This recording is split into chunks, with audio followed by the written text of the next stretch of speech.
Alright guys, today we got something kind of fun I'm going to use in my car. So I currently have the Mach 460 sound system on my car, which all GTs have, and it sounds pretty good. The only problem is it doesn't have HD radio or Bluetooth because it's 20 years old. So today we're going to be upgrading the head unit and also adding a subwoofer to the back.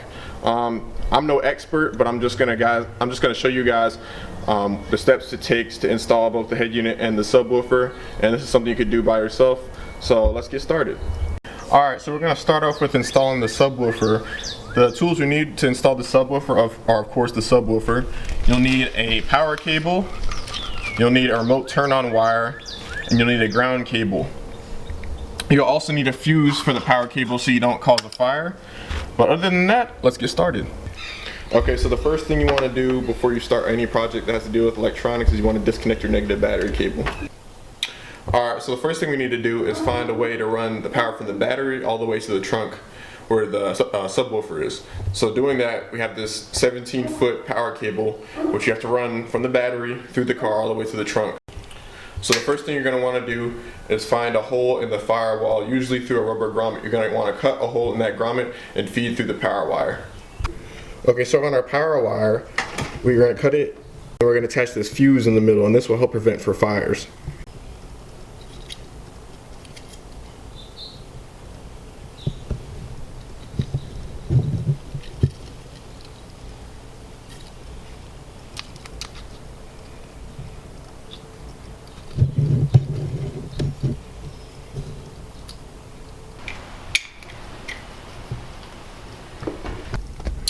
Okay, so now that we have our power cable run through the car, I decided that this would be a good place to put the sub in the trunk.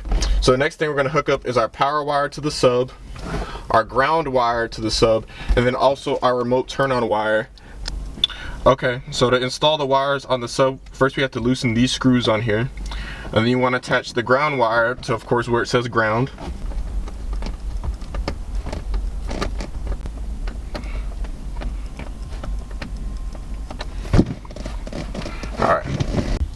Okay, so now we need to find a good grounding location for our ground wire. I thought this bolt right here would be a good option because you want bare metal. Let's loosen this bolt, and then we're going to attach our ground wire to it. Alright, now with our ground wire installed, we can just screw back in the bolt.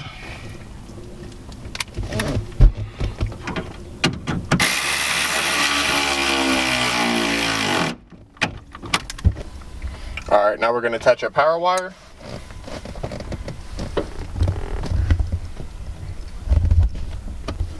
Okay, so the final connections we're going to make are actually going to connect from the subwoofer to the stereo. So we have our remote turn on wire which will turn on the sub when the stereo turns on, and we also have our RCA cables which will feed sound to the sub. Okay, so now we're done in the back with the subwoofer. Now let's move to the front and install the new head unit. I should also mention that we want to run our RCA cables on the opposite side of our power wire so we don't get any hum. So we're going to run it on the other side of the car, the passenger side, where we ran the power wire on the driver's side of the car. Okay, to install this new stereo, of course you'll need a new stereo. You'll need some keys to remove the old stereo, and you'll need a metro harness. Now there's two metro harnesses you can get. You can get a 70-5510, which is this one, or you can get a 70-5511, which is this one. The only difference between the 10 and the 11 is one has RCA cables and the other you have to wire manually.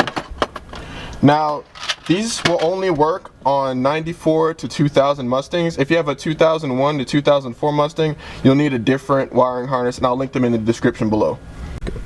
Okay, so you're going to insert these keys into your old head unit and also CD player, and then pull outwards to pull out the old head unit.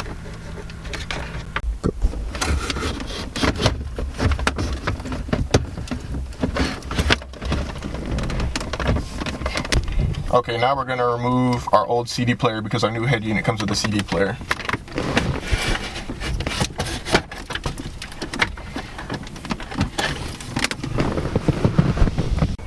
Okay, now we're going to hook up our wires from a metro harness to the wires that come off the back of the stereo. This is basically as simple as matching the colors of both harnesses. So for example, yellow goes with yellow, black goes with black, and so on. That's not always the case. You may want to make sure with your specific radio what's going on, but that is the case with these two connections.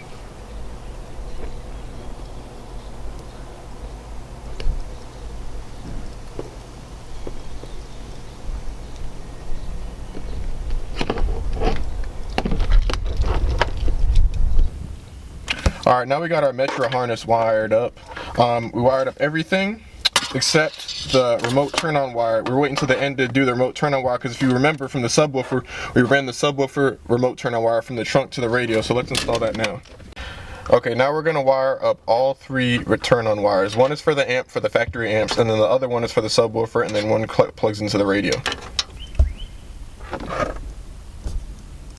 Alright, now that's all that's left to do is plug in our wiring harnesses. So this goes into the back of the stereo. Like that. Plug our speaker harness into the speaker harness for the car. Like that.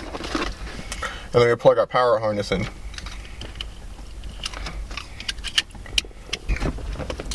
And last but not least, we're going to plug in our RCA cables that we ran from the back of the trunk from the sub.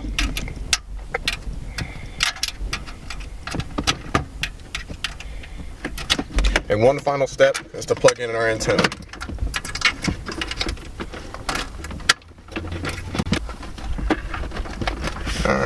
Alright, so I just reconnected the battery cable, and then we turn the car to the on position.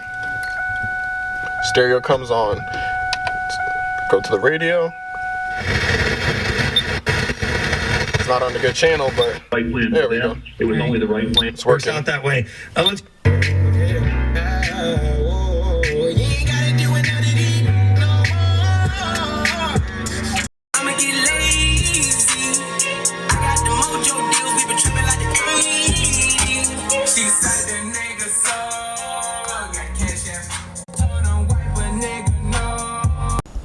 Alright guys, so it's just that easy to install a new head unit and subwoofer inside your 1999 to 04 Mustang. Hope you guys enjoyed this video. If you want to see more videos like this, please hit the subscribe button. Remember to drop a like and leave a comment, and I'll see you all next time.